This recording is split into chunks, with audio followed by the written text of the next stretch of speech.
Friends, welcome back. तो भाई video है मोदी तेरी कब्र खुदेगी पर मुस्लिम विद्वान ने पवन खेड़ा सोनिया राहुल को जवाब, मोदी की कब्र नहीं खोद पाएंगे।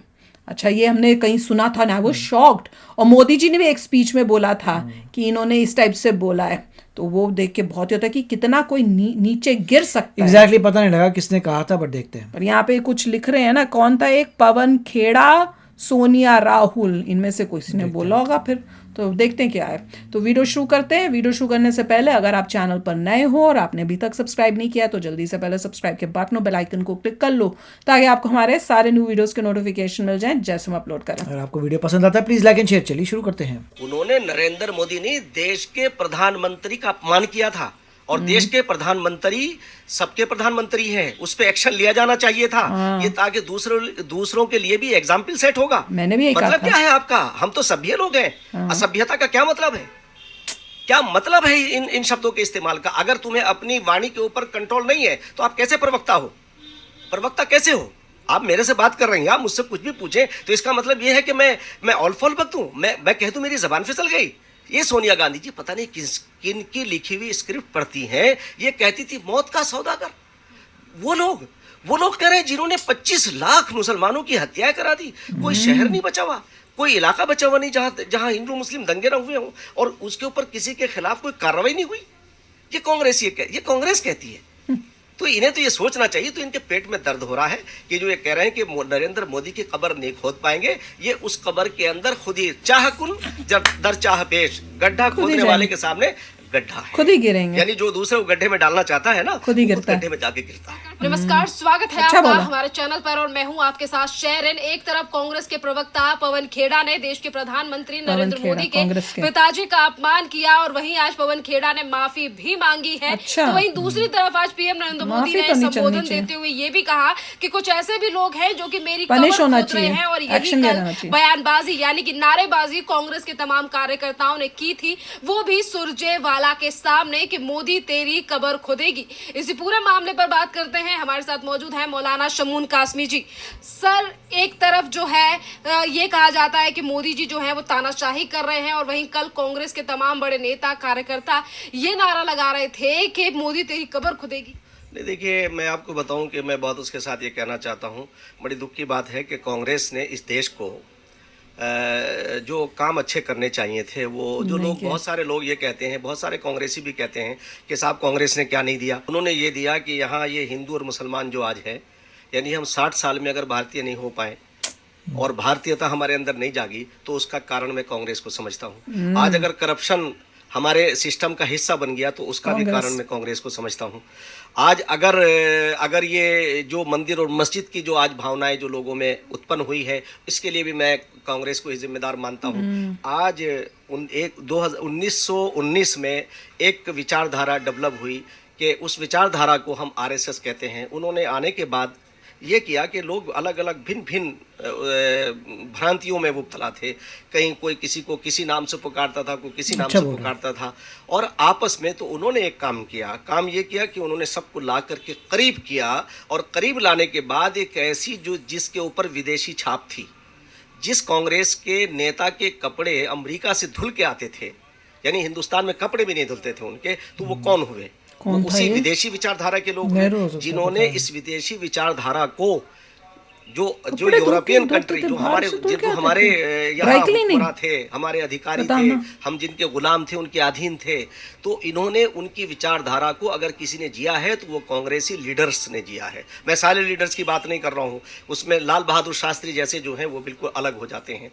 मगर मैं आज ये देश के लोगों को ये कहना चाहता हूँ आपके माध्यम से कि कांग्रेस की जो आइडियोलॉजी थी, जो उनकी कार्यशैली थी, वो यूरोपियन को समर्पित थी, वो देश को समर्पित नहीं थी।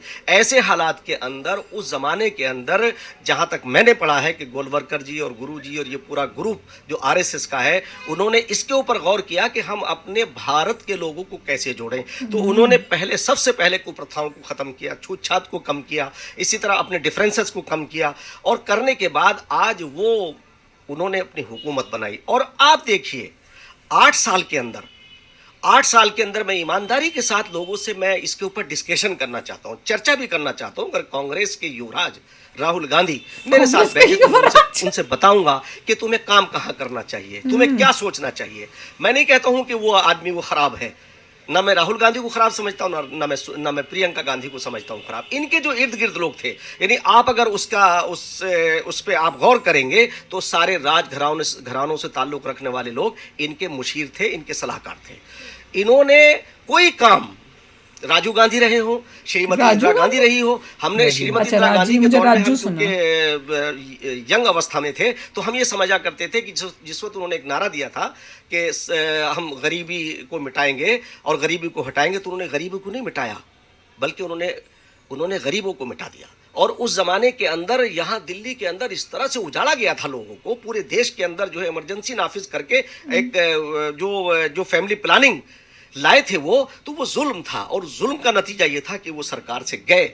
आज 8 साल 2014 में एक आम आदमी के घर में पैदा हुआ एक हमारा प्रधानमंत्री, जिन्हें हम प्यार से श्री नरेंद्र मोदी जी बोलते हैं। तो नरेंद्र मोदी जी एक आम घर के अंदर पैदा हुए। आज के राष्ट्रपति मुर्मू जी एक आम आदमी के घर, एक आम घर में पैदा हुए। इनसे पहले हमारे जो रामनाथ कोविंद जी, वो एक आम आदमी के घर में पैदा हुए। उनसे पहले जो हमारे राष्ट्रपति थे माननीय डॉक्टर APJ अब्दुल कलाम, वो भी एक गरीब घर के अंदर पैदा हुए। इन गरीबों ने आज मिलकर के देश को, एक गरीब ने इसे एक एटमी ताकत बना दिया, डॉक्टर APJ अब्दुल कलाम ने। एक गरीब आदमी के घर से निकलने वाले ने इस देश को एक शक्तिशाली ऐसा भारत बना दिया कि पूरी दुनिया आज हमारी इज्जत करती है। और यही नहीं, आप देहरादून से आइए, आप दक्षिण से आइए, पश्चिम से आइए, पूरब से आइए, और आप ईस्ट वेस्ट किसी भी तरफ से आ जाइए। जब आप उधर से आएंगे तो आप दिल्ली से मेरठ 45 मिनट के अंदर, 40 मिनट के अंदर आप आ जाते हैं। आप अलीगढ़ से आइए, आप 2 घंटे के अंदर यहाँ आ जाते हैं। आप इधर से आगरा से आइए तो 2 घंटे के अंदर यहाँ आ जाते हैं।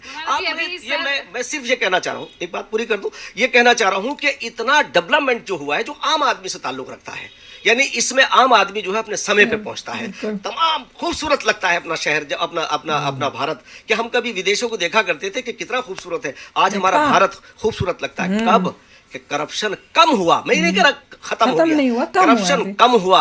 नरेंद्र मोदी जी ने काम किया, सबके साथ सबके विकास पे काम किया, और आगे होगा। अगर कमियां रह गई हैं तो वो भी ठीक होंगी। मैं इसलिए कहना चाहता हूं कि 2014 से और आज तक, यानी 8 साल और 60 साल का काम अलग नजर आता है। तो इसलिए मैं देश के लोगों से कहना चाहता हूं कि इन कांग्रेसियों ने जिस अंदाज से, अब ये पवन खेड़ा जी, क्या जरूरत है, आपके नींद से पच नहीं रहा है। यानी उस जमाने के अंदर वो कहते थे, दिग्विजय सिंह कहते थे, अय्यर जी कहते थे, चाय का वो अलाट कर देंगे आपको। किस कदर घमंड था, किस कदर घमंड था। और यही सोनिया गांधी जी, ये सोनिया गांधी जी पता नहीं किन की लिखी हुई स्क्रिप्ट पढ़ती हैं। ये कहती थी मौत का सौदागर। वो लोग कह रहे हैं जिन्होंने 25 लाख मुसलमानों की हत्याएं करा दी, कोई शहर नहीं बचा हुआ, कोई इलाका बचा हुआ नहीं जहां हिंदू मुस्लिम दंगे न हुए। दंगे तो वही है, उसके ऊपर किसी के खिलाफ कोई कार्रवाई नहीं हुई। ये कांग्रेस कहती है। तो इन्हें तो ये सोचना चाहिए। तो इनके पेट में दर्द हो रहा है कि जो ये कह रहे हैं कि नरेंद्र मोदी की कब्र नहीं खोद पाएंगे। ये उस कब्र के अंदर खुद ही चाहकुन दर चाह पेश, गड्ढा खोदने वाले के सामने गड्ढा है। यानी जो दूसरे को गड्ढे में डालना चाहता है ना, खुद गड्ढे में जाके गिरता है। पवन खेड़ा ने जिस तरीके से टिप्पणी की और कल उन्हें दिल्ली एयरपोर्ट से गिरफ्तार कर लिया गया, जिस पर अशोक गहलोत ने ये तक कहा कि आज देश में इमरजेंसी से भी ज्यादा बदतर हालात है। नहीं, उन्होंने नरेंद्र मोदी को नहीं कहा। उन्होंने नरेंद्र मोदी ने देश के प्रधानमंत्री का अपमान किया था। और देश के प्रधानमंत्री सबके प्रधानमंत्री हैं, उस पर एक्शन लिया जाना चाहिए था। ये ताकि दूसरों के लिए भी एग्जाम्पल सेट होगा। मतलब क्या है आपका, हम तो सभ्य लोग हैं। असभ्यता का क्या मतलब है, क्या मतलब है इन शब्दों के इस्तेमाल का? अगर तुम्हें अपनी वाणी के ऊपर कंट्रोल नहीं है तो आप कैसे प्रवक्ता? धमकी थी वो, तुम किसी को धमकी दे रहे हो। आप मेरे से बात कर रहे हैं, आप मुझसे कुछ भी पूछे तो इसका मतलब ये है कि मैं और फॉल बकूं, मैं कह दूं मेरी जबान फिसल गई। यही एक्शन लिया जाना चाहिए था। और हर एक के लिए ये डिसिप्लिन तभी कायम होगा, तभी हम जो है पूरी दुनिया के सिरमौर बनेंगे कि जब कोई भी गलती करे, मैं करूं कोई और करे, फौरन एक्शन लिया जाना चाहिए। ये तो स्वागत योग्य है। बहुत बहुत धन्यवाद यार, दिल खुश कर दिया। क्या कमाल का बोला है। ऐसे हर एक इंडियन सोचेगा ना तो अपना इंडिया में तो सोच लूं। और जिस तरह से बताया कि देखो सोनिया गांधी ने भी कितने गंदे गलत वर्ड्स यूज किए थे, मौत का सौदागर फॉर मोदी जी। ये सब इनका कांग्रेस का दिख रहा है। अगर आप देखो ये सब कांग्रेस की सोच है, और वही सोच अब उनके वर्ड्स में जब आती है तो पता चलता है कि कितना उनके अंदर गलत गंद टाइप भरा हुआ है। तो वो सिर्फ पॉलिटिक्स पे फोकस कर रहे हैं, कंट्री पे फोकस नहीं कर रहे। उन्हें अपने किसी तरह से पावर में आना है। क्यों पावर में आना है भैया? उनको पैसा चाहिए। देखिए, मगर पावर में जो भी आ रहे हैं गलत तरीके से आने की कोशिश कर रहे हो, वो डूबेंगे। वो अगर जो भी इस टाइप की स्टेटमेंट दे रहा है जो नेगेटिव है, कितनी सोचने के लिए कि मैं न्यूज मीडिया में आ जाऊंगा, तो वो नेगेटिव इफेक्ट कर रहा है अपनी पार्टी के लिए, कि डिसरिस्पेक्टफुल है अपने पीएम के लिए। आपका एक पीएम है जो डेमोक्रेटिकली इलेक्टेड है, जो जबरदस्त मेजोरिटी से आया, तुम और कितनों का दिल जीत चुके हैं, और तुम देख भी सकते हो कितना अच्छा काम कर रहे हैं। तुम दूसरी पार्टी के ऊपर तुम्हारा दिल नहीं है, तुम्हारे अंदर वो इनर वॉइस है जो दिखा रही कि देखो कितना कंट्री के लिए कर रहे हैं। मोदी जी कहते हैं अगर तुम्हें कोई ट्रू अच्छी ऑपोजिशन बनना है तो हमारे काम में प्रॉब्लम्स निकालो। तुम बताओ कि हमने जो काम किया उसमें क्या प्रॉब्लम्स थी, उसे कैसे इम्प्रूव करना है, बेटर करना है, ये बताओ। पर्सनल अटैक में क्या लेना है ना, वो तो वही इंसान करते थे और कुछ है ही नहीं। पर्सनल अटैक से भी 10 कदम 100 कदम गंदा काम कर रहे हैं ये। राइट।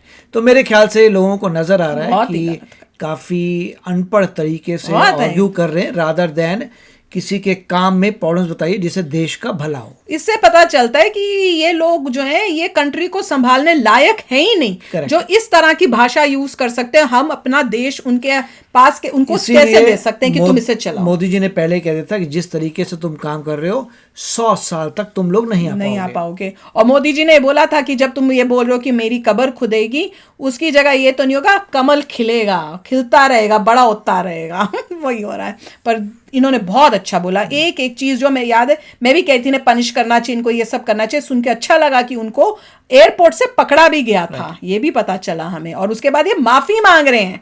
देख लो, जब अपने ऊपर पड़ते तब माफी याद आती है, बोलते टाइम नहीं सोचा था। ये काम है इनके। तो चलो अभी शेयर करना अपने थॉट्स। चलते हैं, मिलेंगे नेक्स्ट वीडियो में बहुत ही जल्द। Till then take care and bye bye. तो अगर आप मेरे इस चैनल पे नए हो तो जल्दी से सब्सक्राइब के बटन को हिट करो और बेल आइकन को क्लिक करो, ताकि आपको मेरा जब नया वीडियो मैं लगाऊं आपको उसके बारे में जल्दी से पता चल जाए।